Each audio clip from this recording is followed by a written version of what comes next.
Hey, what up? It's Bounce DJ representing the Miami Bounce Machine. I've been a Twitch streamer for the past 2.5 years, and these are my top 5 things that you could do to enhance your stream for 2023.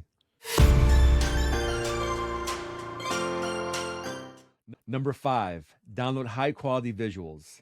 I can't express enough how much your visuals can take your viewers' experience to the next level.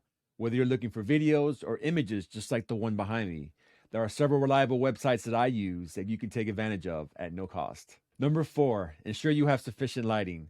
Lighting can be a streamer's best friend or enemy. You need to make sure that you are well lit from all different angles so that you pop on the screen.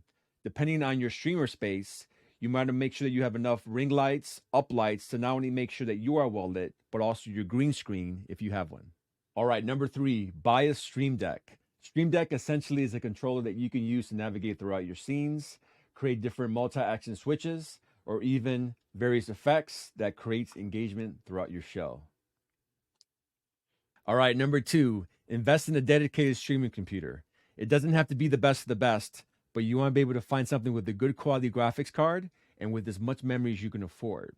You want to be able to relieve the stress from your DJ computer if you're DJing and give you a lot more opportunity to get as creative as possible in your streams. And finally, number 1, invest in a good quality monitor and set it up right in front of your DJ setup.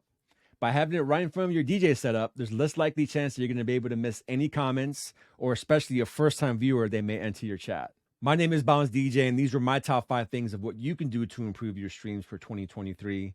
The list with links of what I personally use are in the description below. But let me know, am I missing anything? What's in your top 5? Let me know in the comments below.